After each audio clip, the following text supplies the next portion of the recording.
l'étonnement. Pour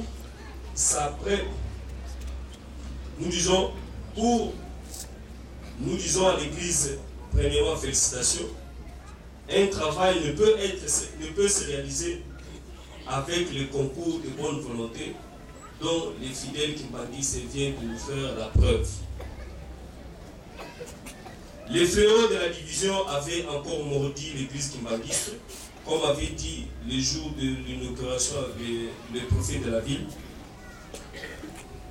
L'histoire atteste que ce virus a visité les églises traditionnelles, à savoir l'église catholique a été aussi visitée par la division, l'église protestante également, l'église Sanctus et tant d'autres jusqu'à aujourd'hui. Mais quand ce démon de la division a touché notre église kimbanguiste, c'est une double blessure.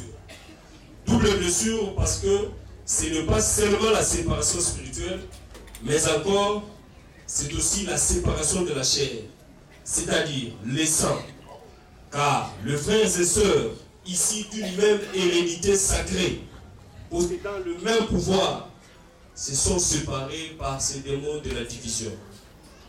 Hélas, avant-hier, la prière de Papa Armand nous a encore réconfortés quand il a dit « Nous avons souhaité que ce soit notre grand frère qui puisse venir couper le ruban de l'inauguration. » Ça nous a encore touchés. Nous insistons que ce discours a été revu par rapport à ce que nous avons vécu. Nous continuons pour dire que c'est plus la disponibilité de repousser l'esprit extrémiste à la recherche de la paix, à la réconciliation de cette grande église universelle, et je cite l'église kimbanguiste.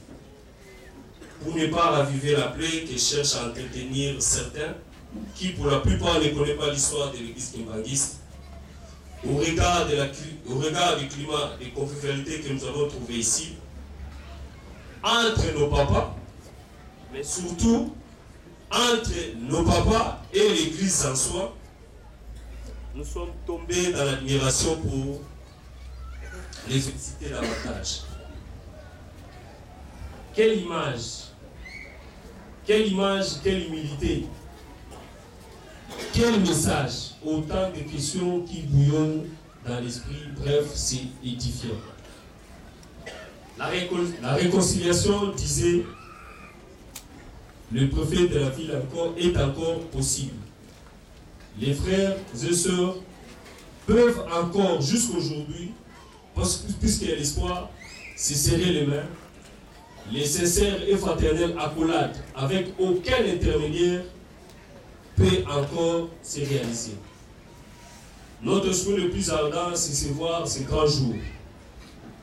Revenons à notre papa, j'ai dit à papa Paul, puisque c'est de lui qu'il s'agit, puisque c'est son anniversaire, nous disons